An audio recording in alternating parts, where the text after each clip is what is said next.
So mga kahag, nagpuputok na ibig ang ating mga biik mga kahag. Panalo na. Nanganak ang ating isang inahing baboy mga kahag. Yung mama pig natin.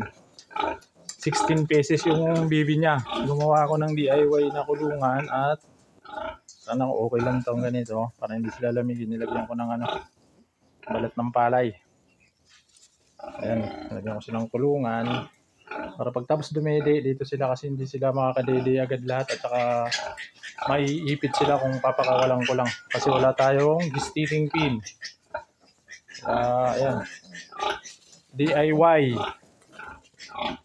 natin na kulungan ng biik. Maya tayo papadede. Tapos dumede, kulong natin dyan. Tapos papalitan natin. Ayan, ang dami nila. Kagabi lang ito. Bali, kahapon ng alas 5 na umpisa mga anak to. Natapos ng 8:30 ng gabi.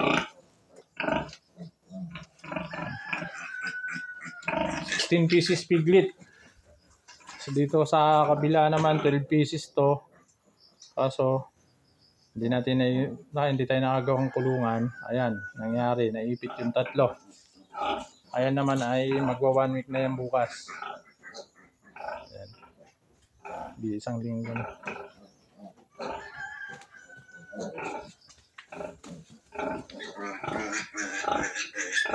Ang ating DIY.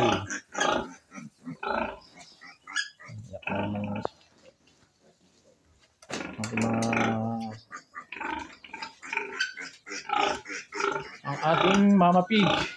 So mga kahag, no, may tips pala yung sinasabi nila bago manganak pakakainin ng lactating. Wag niyong gawin yun mga kahag kasi experience namin yan. Yung unang mga panganak ng mga baboy, mga 3 to 4 days bago manganak, pinapatikim na namin ng gestating. Pagkatapos pag nanganak na mga kahag, hindi siya nakakatayo at nilalagnat at hindi nakakakain. At saka nahihirapan mga anak. At saka napansin ko lang din, yung time na yon, ang daming mga biik na patay, hindi buo. Yung iba, bungo lang. Ang dami. Ngayon, ang ginawa ko, gestating lang hanggang nanganak. Hindi ko pinapatikim ng lactating. Okay naman siya, nakakatayo na agad. At saka sinasabi nila walang gatas. Madami namang gatas. Dati nga mga nilalagang kamuting kahoy lang, nilalagang gabi. Ba't maraming gatas yung mga inahin dati? Hindi naman uso-uso ang pizza dati. Ay, marami namang gatas.